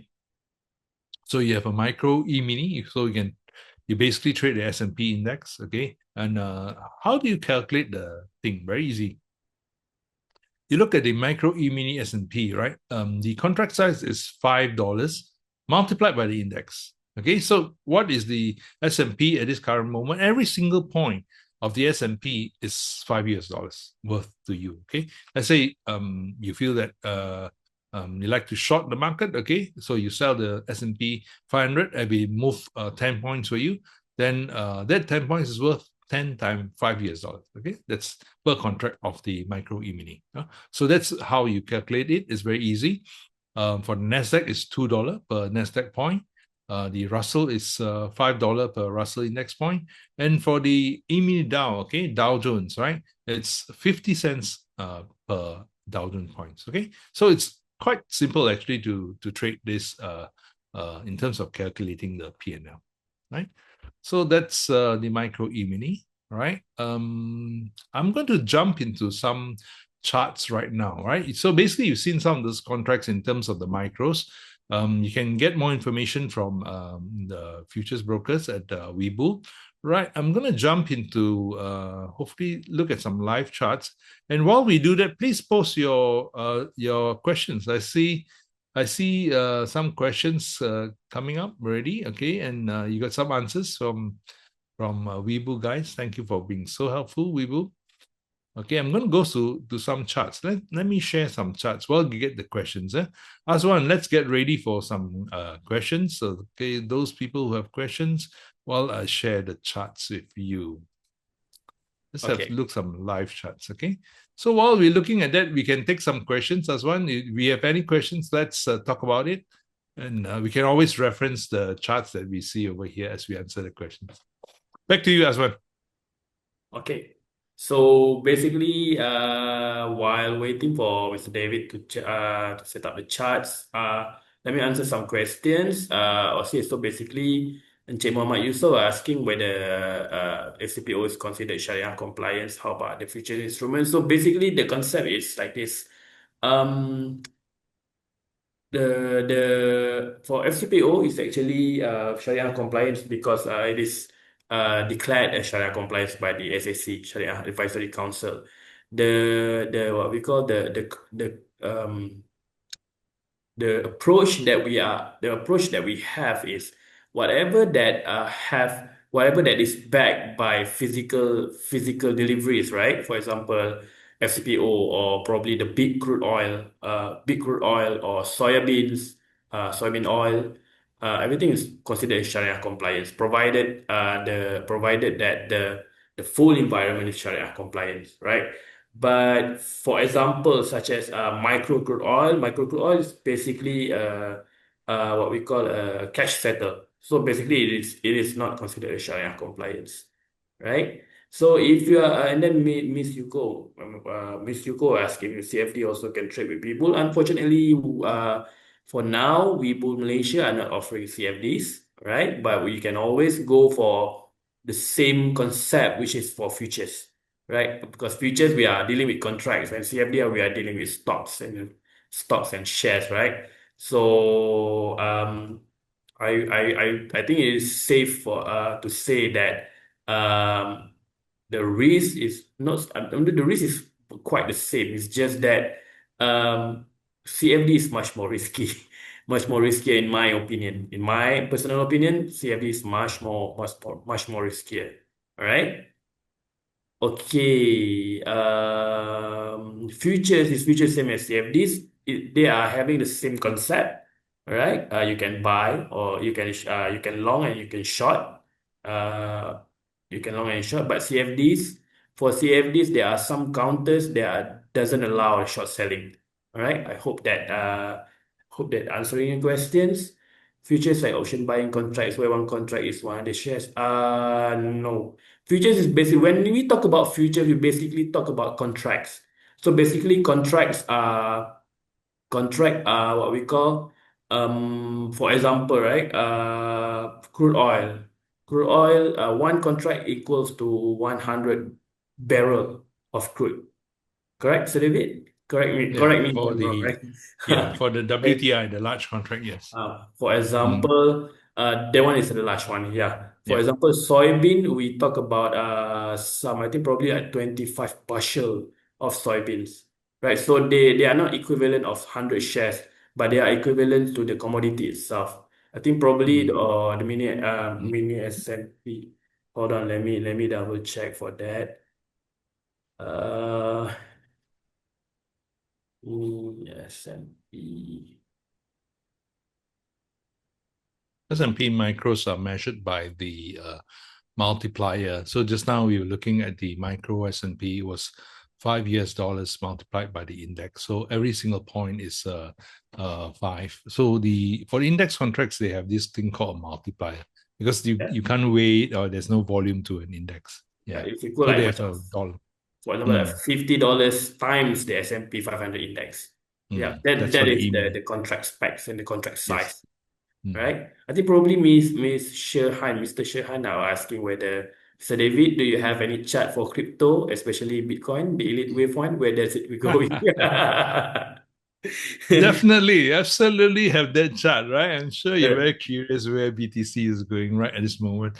Yeah, I won't disappoint you. Let me show. Are you looking at my chart now for yeah, interest? yeah, You're yeah. looking at my gold futures chart, right? Okay, let me point you to my my BTC chart. Okay, interesting question. Okay, BTC, of course, is another very interesting contract, and yeah, you can trade it in Webull, right? Webull's got the BTC contract as Right. well. Yeah. Okay, hold on a second. Uh, I'll get you that chart. Okay, it's in my somewhere here. Yeah, crypto. Yes, open anyway. Okay. Keep the questions coming in, right? Okay. Yeah, I think probably What am I I looking at? answered some of Yeah. it. Currency futures can trade with Webull. Unfortunately, Webull are not of Webull Malaysia are not offering currency futures, but we do have all the indices, right? And if trade future with Webull, any possibility of margin call? Okay, the thing about Money Bull is because we are high techs, right? Fintechs, broker firm. So basically, there will be a margin call. For example, if you are, let's just say the full margin is $100, right? So when the margin become 90, your capital become $90, so you will receive the first margin call, right? Saying that, hey, your margin is low, top up. Means like in order just in case there is movement in the market, right? And then you will receive another margin call at 70%, all right, which is $70. Okay. And then, but then again, to protect the traders and to protect us as well, right? When the market, when the client's capital up to 50%, we will actually force liquidate client's position. This is as a part of a risk management tools place for the to make sure that we are protecting clients' capital and as well we are protecting ourselves as well, right? Okay. Mm, So there is a margin call for futures. What difference between CFDs? We say they both get margin call. I think probably the difference is the movement of the market, the size of the size of the size of the leverage. I think probably leverage with CFD is much more higher. Okay, but leverage with futures basically it is capped to the margin requirements. Okay, hope that that answered your question, Miss Yuko. mm. So for that's now the question on BTC. You're Yeah. looking right at it, okay? And if you're familiar with the concepts we spoke about already, you will notice now that the Bitcoin is in the ABC correction mode, right? So is the Bitcoin has already done its fifth wave.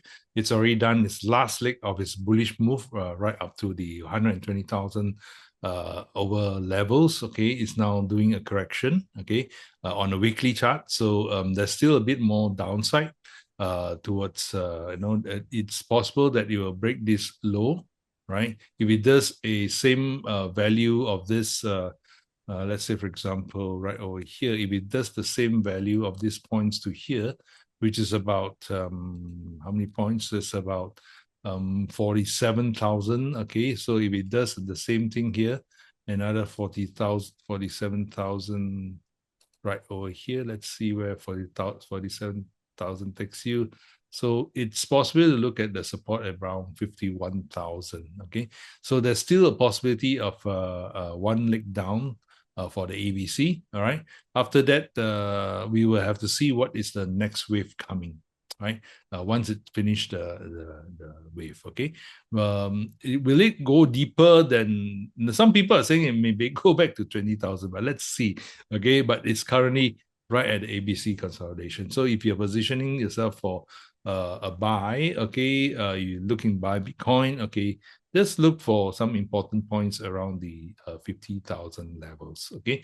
Unless it builds a good base here, right? Let's say, for example, now it's at the low for this, the other time is right over here, right? Which is the level around the 60,000 levels, right? That's supposed to be a very important support point. If it builds a good base, then you look out for a zone right here to get back in, right? So I hope that answers the question from Mr. Shekan, right? Yeah. Okay. Looks like we have another two questions here, right? Asman? Yeah, what will happen after ABC? So in Okay. the After ABC, it will start a new sequence, right? So, in the larger chart, in terms of whether it's in if the monthly chart, let's say for example, this is a weekly chart. If the monthly chart is also in a bullish mode, then it will continue a new sequence for the bullish mode in the monthly, right? So after it's finished, is what do you call that? Sequencing on the correction, then you start the new sequence on the bull wave. Ah. So unless the higher time chart is also on a bear, okay, but at this moment, no. Similarly for MNQ and MES, right? There's Zakaria here asked this question about MES and MNQ to show the chart. Okay, the analysis for MNQ MES is the same as ES and NQ, right?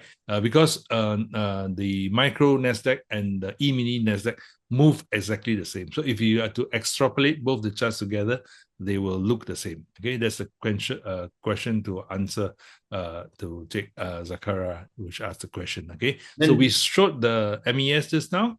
I can show you the live chart, which is not a problem. We can show you. Okay, but the concept between MES and MNQ is the same as NQ and ES. Okay, so did I miss a question before that? I I think was probably let me answer this. I think yeah okay. probably Mr. Trader kepeningan. Calm down, don't pening-pening yet. Okay. So he wanted to know, since the market is open for 23 hours in a day for crude Mm, oil, right? What is the mm. best time with high liquidity to do scalping trade in crude oil market? I think probably Mr. David, you can answer this. Okay, so I used to trade crude oil after work while I was working in an investment bank. Okay, so I was full-time trading, working, right? Daytime in the investment bank. So I didn't have time to trade in the morning. But the crude oil was a perfect contract for me to trade after dinner, right? And I traded basically after dinner from 7:30 until midnight, right? And that was where the US markets are open. The European markets were also open during the early part of the evening, right, around the 6, 7. So there was a lot of liquidity. So I found that that was a great time to trade crude oil. Okay, so for those of you who are working in the daytime, the U.S. markets, because the most of the action happens in the U.S. time as well, the main movements, right? So it's really a pretty good way to do day trading on a part-time basis, okay, unless you go full-time, right? On a part-time basis, if you're learning how to trade it, it's a great way to make some money, right? By the side, by doing a part-time thing. So it's something that you could do at home with a computer, with a Webull app or Webull desktop, right? The desktop doesn't have features yet. Webull app with some trading view charts. So yeah, it's a great way to spend an evening doing something productive, starting a small little business on your own. Okay, so Agree. it's a great time to trade somewhere between like 8 to 8:30, because a lot of the data also come out about 10:30. The crude oil data come out during that time. So there's a lot of action there. After 12 is things starts to become a bit slow, right? So I think it's a great for Malaysians and for Asian time. That's a great way to have a part-time trading career. So Any Mr. more David, questions? Yeah. yeah, how about No. soybean oil? When is the best time to trade in FCPO as well? Because soybean oil is a bit tied up with edible oil markets, right? So the palm oil has a big influence of edible oil. So there's also some action during the Asian time zone, because some of the Chinese who are trading the Thailand markets, right, also trade the CBOT market. So although the US market tends to be the most active during the time in the US hours, right, but that the volumes, okay, sorry, the volumes for even Asian hours and European hours are quite active, interestingly. Yeah, because of the other vegetable oils that are trading, especially palm oil. Okay. Mr. Derek, I think probably this one, and let me answer it, Mr. David. Okay, Mm, so can you show how the futures chart look like in a Webull desktop? So basically, Mr. Derek, unfortunately, currently, Webull Malaysia does not support futures trading in Webull desktop. But we do have it.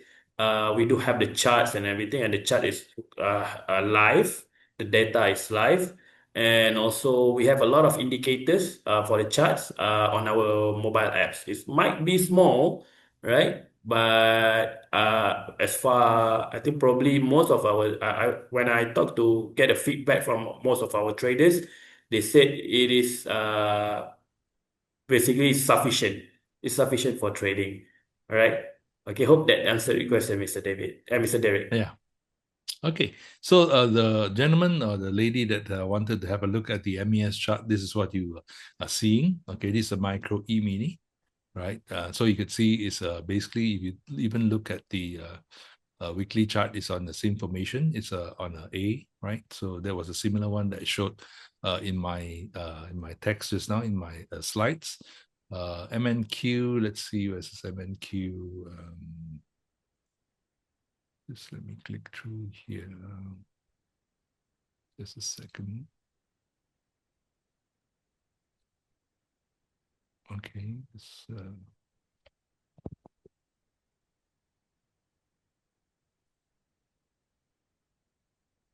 Okay, so this MNQ, right? So MNQ 1 week, slightly different formation. Yeah. So this guy is saying it's on a fourth wave. On my charts, it's yeah, I mean Q could be slightly different, but actually most of the indexes will move sequentially the same, right? So if NMQ is Nasdaq is going to be a bit more alive to go into a new new structure. This is the dot dot dot is just a projected, okay, not necessarily the actual wave at this current moment, okay. As you can see, it's actually finished the orange wave 5. So it needs to do actually an orange ABC first before it can do this blue new wave, right? Yeah. So maybe on a larger time frame, the US stock market will still have a chance, but it will need to correct first, right? While they sort out the world economy and sort out the war in Iran. All right. Okay. Any Uh, other questions you want to take? I think probably they are asking whether Mr. Tay can show how to trade futures and Webull. Mr. Tay, in this case, right, I would suggest for you to drop us a ticket, right? I will actually personally get in contact with you tomorrow. Probably we can set Mm. up something so that I can show you how to trade futures with Webull. Is that okay for you, Mr. Tay? All right. Okay. Do let me know. Do put my name in the ticket. I think probably I will give you a call tomorrow morning. I will drop you an email first, and then we'll give set a call. Okay. Sure, Mr. Navin Bala. Navin. No worries. Probably if there's a lot, I think probably I will arrange a meeting. I will arrange a Zoom meeting for everyone. That's so we can have what we call a demo with our Webull apps. All right. And then there is another future meeting of similar topic.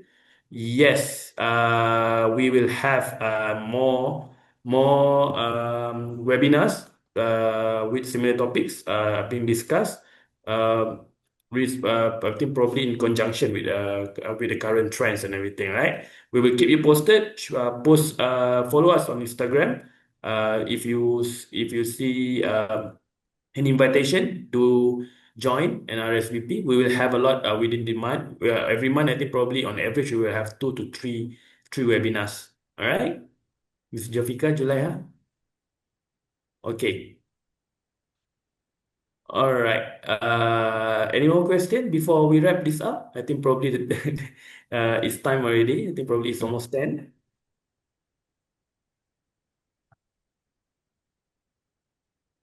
All right. Okay. So, all right. Before I wrap up, okay, let me leave you with this. Okay. Today we didn't just talk theory.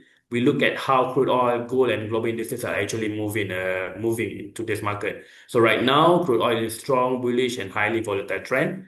Prices have surged and driven by geopolitical tension and supply disruption. And gold, on the other hand, continue to hold its strength as a safe haven, and we look at major indices like S&P 500 and Nasdaq. We are seeing pressure and pullbacks.